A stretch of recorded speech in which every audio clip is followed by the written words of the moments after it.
Good evening guys. आज हम पढ़ रहे हैं चैप्टर नंबर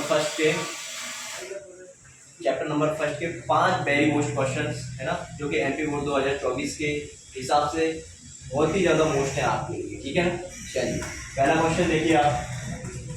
संख्या 140 को अभाज्य गुणनखंडों के गुणनफल के रूप में व्यक्त कीजिए। चलिए इसको सॉल्व करते हैं।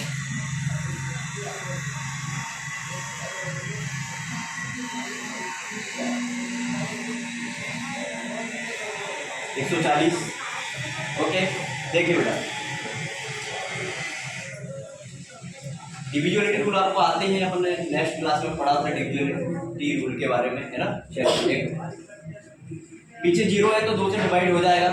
ठीक है, आप लोग ऐसे समझें कि 2 से डिवाइड करने का मतलब सीधा सीधा उसका आधा करना है। क्या है? आधा करना। आधा करते चलो। 140 का आधा क्या होगा? कितना होगा? 70 का आधा क्या होगा? वापस से चला जाएगा क्योंकि पीछे 0 आ रही है। क्या होगा? 35। अब पीछे आ रहा है 5 तो ये 2 से डिवाइड नहीं होगा। ठीक है, पीछे आ रहा है 5 तो 2 से डिवाइड नहीं होगा। चलिए 2 से डिवाइड नहीं होगा तो आगे चेक करते हैं कि 3 से डिवाइड होगा क्या। तो 5 और 3 होते हैं कितने? 8। तो 8 3 के पहाड़े में आते हैं क्या? 8 नहीं आते। 3 से डिवाइड नहीं होगा। 4 से डिवाइड होगा नहीं क्योंकि इसके लास्ट के अंक 4 से डिविजिबल नहीं है। 5 से देखो, 5 तो जानते ही हो आप, 5 के पहाड़े में आ जाएगा ये। 5 सत्ते 35। 7 तो 7 से डिवाइड होगा, 7 एकम 7। चलिए तो आपके 140, इसलिए 140 बराबर 2 इंटू 2 इंटू 5 इंटू 7। चलिए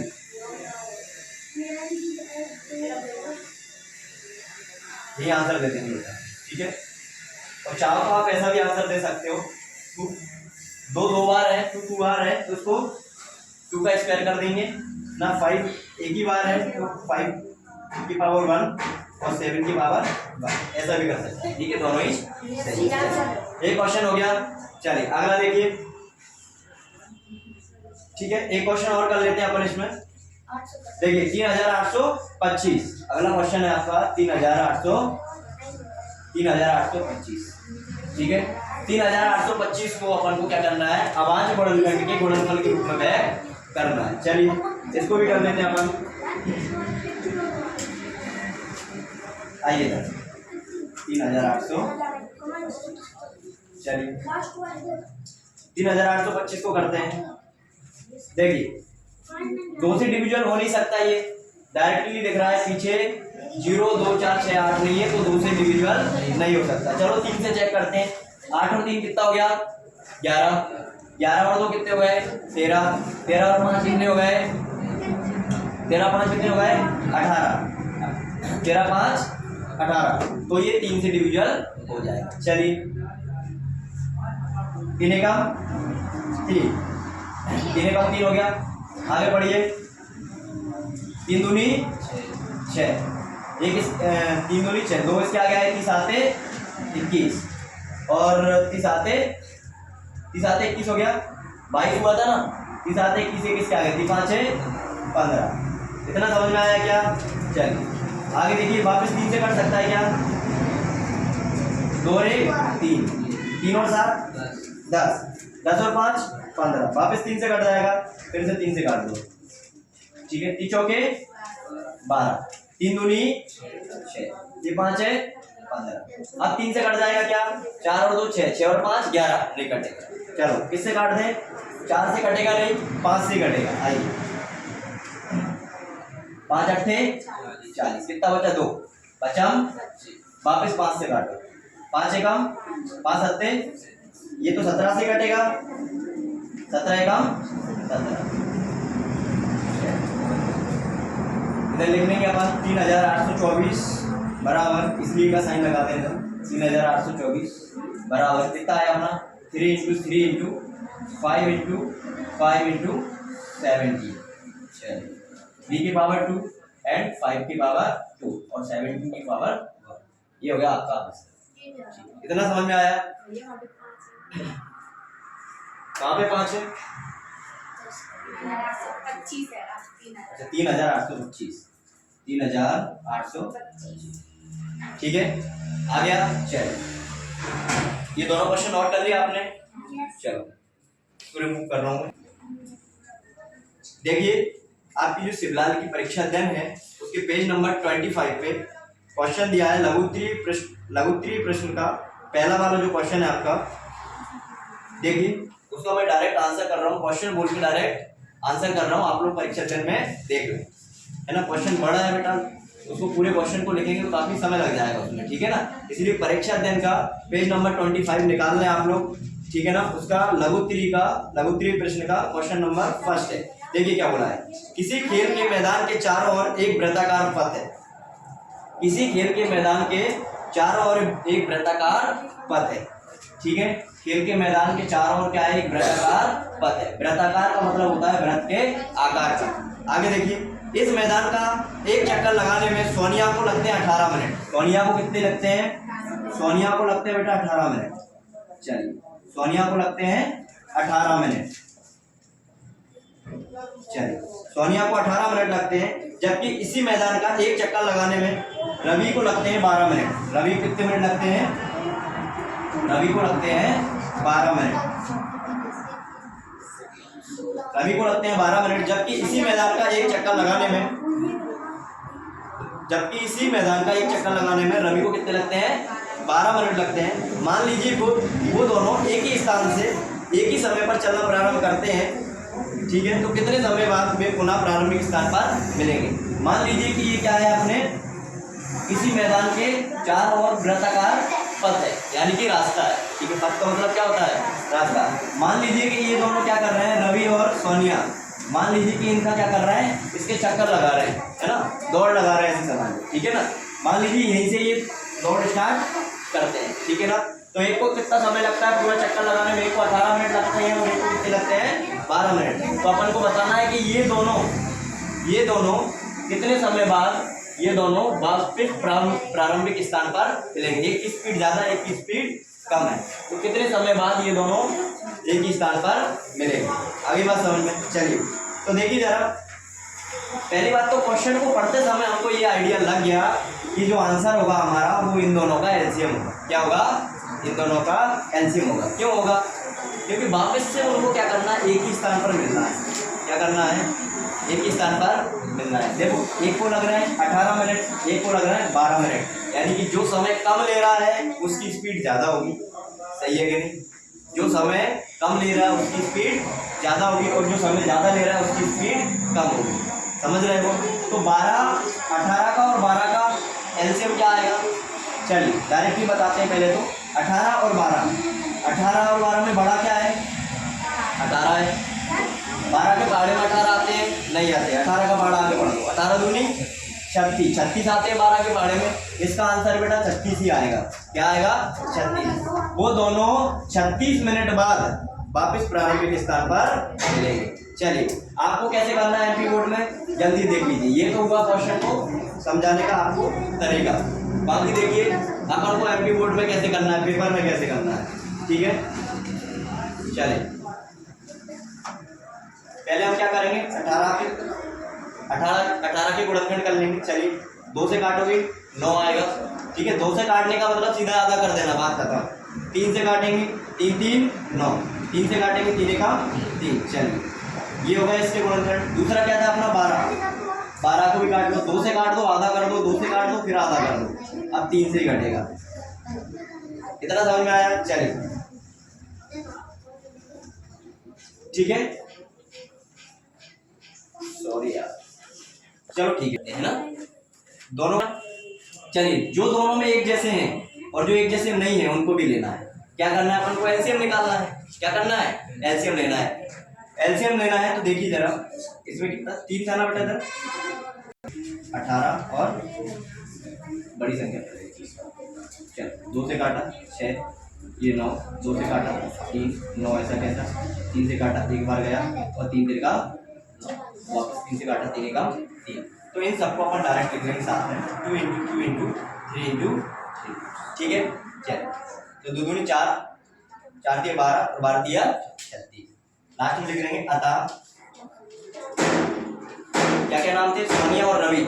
अतः सोनिया और रवि पुनः प्रारंभिक स्थान पर, पुनः प्रारंभिक स्थान पर 36 मिनट बाद मिलेंगे। कब मिलेंगे? 36 मिनट बाद मिलेंगे। समझ में आ गया?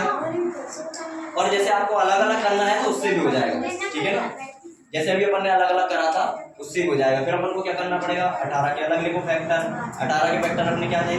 पहले आधा करा था अपन ने, तो आधा करा था तो कितना आया था? 2 से करा था 9 आया।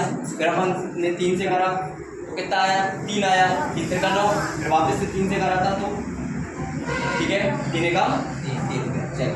और अपन ने कितने का करा था? 12 का। 2 से करा आधा हो गया था, 6 हो गया था। फिर वापस 2 से करा था, फिर किससे करा था? 3 से। यानी कि यहाँ पे देख लीजिए 2 की पावर 1 और 3 की पावर, यहाँ पे देखिए 2 की पावर 2 और 3 की पावर 1। तो सबसे बड़ी बड़ी पावर से लेते हैं अपन इसमें, तो सबसे बड़ी बड़ी पावर से ले लो। यहाँ से 2 की पावर 2 ले लेंगे और 3 की पावर 2 ले लेंगे, तो उसको अपन मल्टीप्लाई करेंगे तो क्या आएगा? 2 की पावर 2 और 3 की पावर 2 का मतलब ये होता है सीधा सीधा 2 दूनी 4, 4 6 12, 12 दिया 6। ये आपका आंसर आ गया। समझ में आ गया कि नहीं आया? ठीक है, अगला क्वेश्चन कर रहे हैं। आ रहा है तो दो नंबर के क्वेश्चन आएंगे और 2 नंबर की ओटियां आएंगी, ठीक है। ओटी अपन कंप्लीट कर ही चुके हैं। चलिए अगला क्वेश्चन देखिए, वेरी मोस्ट क्वेश्चन है। देखिए अपन को क्या करना है? देखिए एलसीएम बाय एचसीएफ ज्ञात करना है 6 और 20 के। क्या करना है? 6 और 20 के एलसीएम बाय एचसीएफ ज्ञात कीजिए। 6 और 20 के एलसीएम का एचसीएफ ज्ञात कीजिए।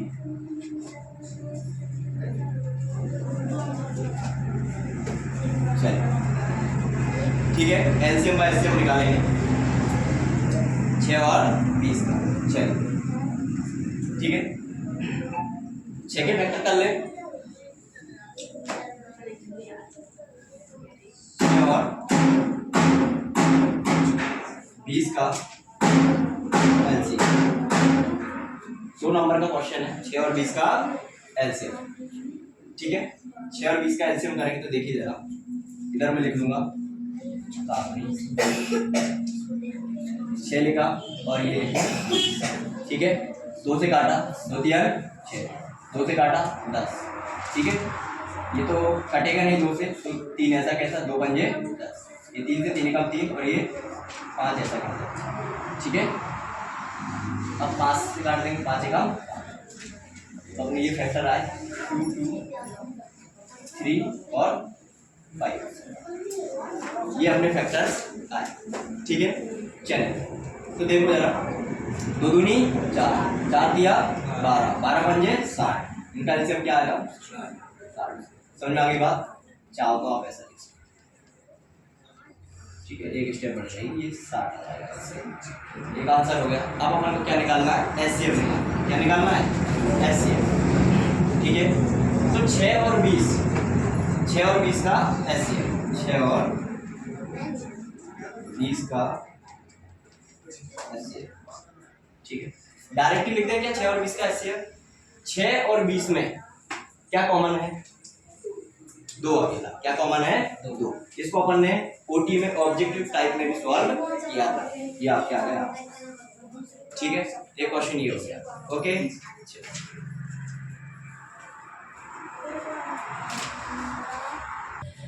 ये very very very most question है।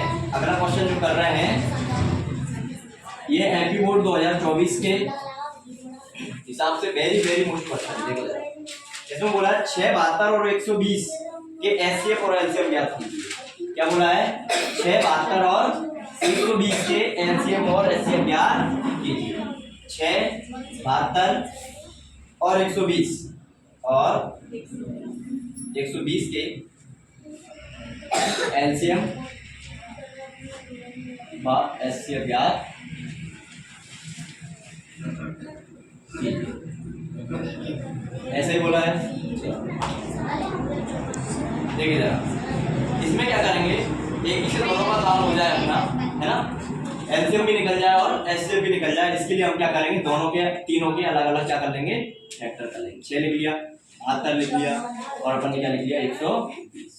तीनों को अलग अलग लिख लिया। ठीक है, चलो इसके कर लेते हैं पहले। दो तियन 6, 3 का ये खत्म, 2 से करो इसको, 2 तियन 6, एक इसके आगे आ गया, 2 छम 18, डायरेक्ट कर दें 3, ठीक है। चलो इसको कर दो, 2 से काटो कितना आएगा 60 ही आएगा, फिर से आधा कर दो कितना आएगा 30, फिर से आधा कर दो कितना आएगा 15, अब 3 से काट दो, 3 5 है 15, 5 एक कम। अब देखिए ठीक है, इधर लिख देंगे बेटा, देखिए 6 की आवाज गुणनखंड करें तो अपन लेके आया 2 into 3, यानी 2 की पावर 1 और 3 की पावर, फिर हमने क्या करा भाग करके करें तो 72 का क्या आया 2 की पावर 3, 2 की पावर कितनी बार 3 और 3 की पावर 2, फिर हमने क्या करा 120 में 2 कितनी बार आया 3 बार, 2 की पावर 3 और क्या है 2 की पावर 3 और क्या है 3 की पावर 1 और 5 की पावर। चलिए अब एलसीएम निकालेंगे, इसलिए 6,72 है ना, 6,72 और 120 का एलसीएम कितना आएगा बेटा, देखिए जरा सबसे बड़ी बड़ी पावर लेंगे, चाहे किसी को कॉमन हो या ना हो, अपन को क्या करना है सबसे बड़ी बड़ी पावर्स लेना है। देखिए जरा तो इन दोनों में सबसे बड़ी पावर क्या है 2 की 3 है, तो 2 की पावर 3 ले लो, ठीक है। फिर क्या है 3 की पावर क्या है 2 है, तो 3 की पावर 2 ले लो, फिर 5 की पावर ले लिया। देखिए 2 की पावर 3 का मतलब होता है 8, ठीक है। 3 की पावर 2 नहीं 3 लेना था ना, नहीं 2 ही लेना था, ठीक है। 3 की पावर 2 का मतलब होता है 9, कितना होता है 9, 8 नाम 72 का और कितने का गुणा करेंगे अपन 5 का, 5 दूनी 10, 10 की 0, 5 दूनी 10, 10 की 0 हासिल आई 1, 5 7 35, 35 और 1 36, तो हमने कितना आएगा 360, कितना आएगा 360, ये आ गया आपका 360।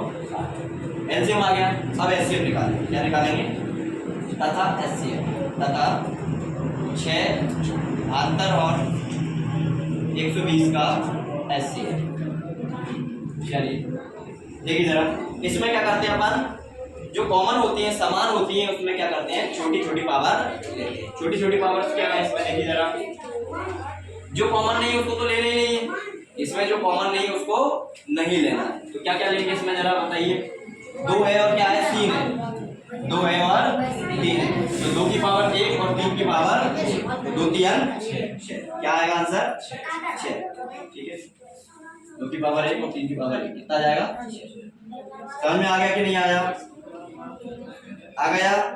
चलो इसको नोट कर लिया, नोट हो गया क्या,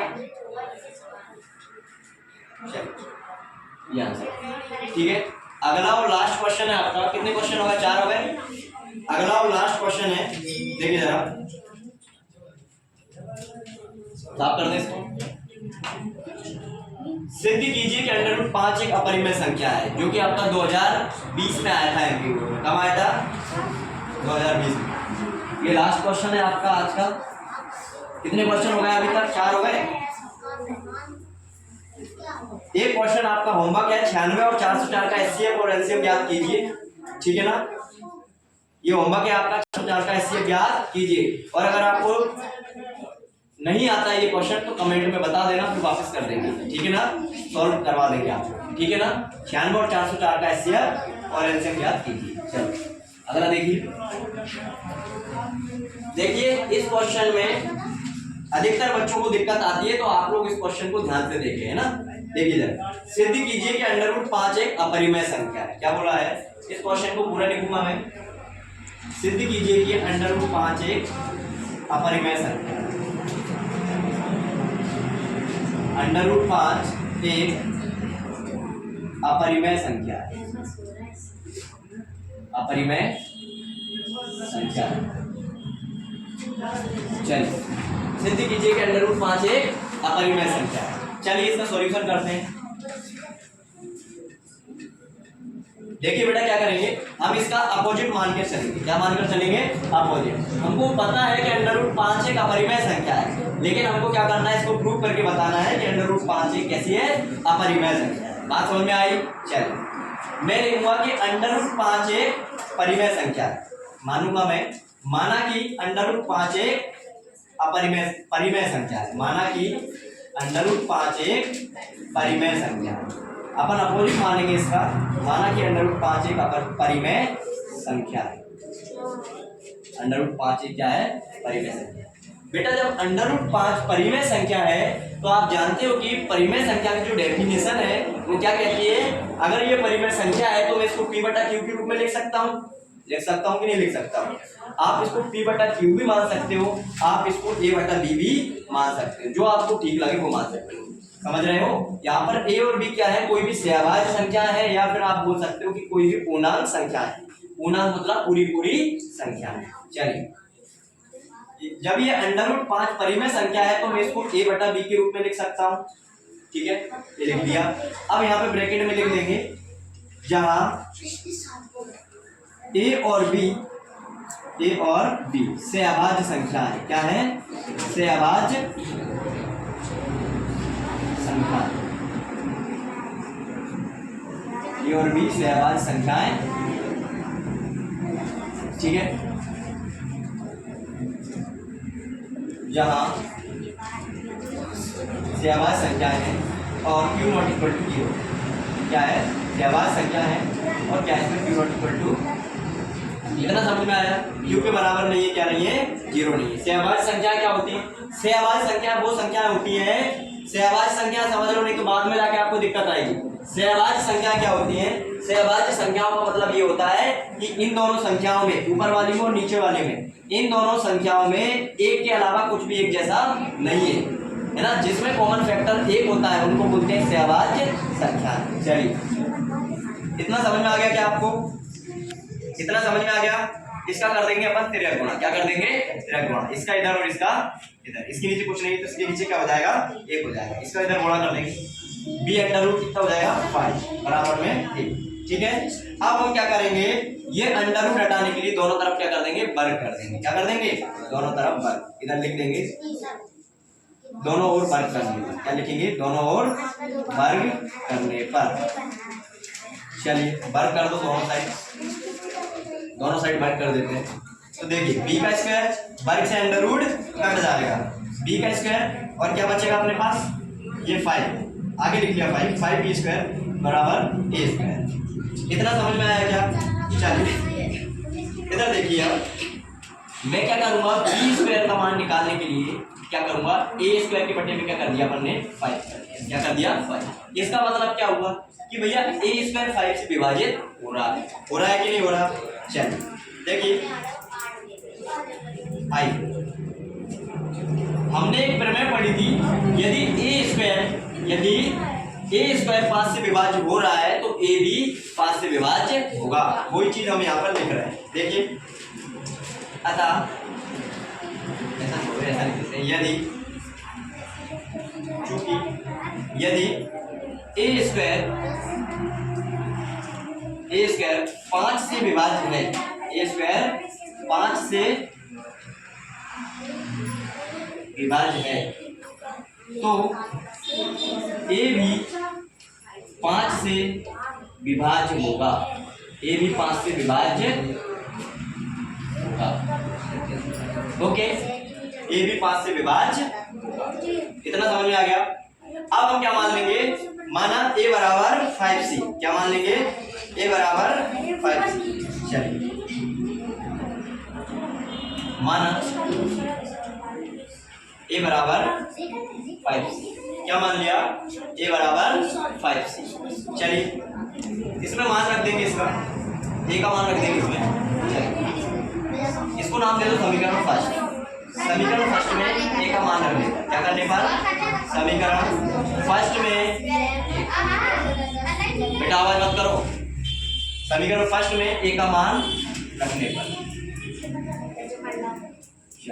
समीकरण फर्स्ट में a का मान रख देंगे। ये है समीकरण फर्स्ट अपना।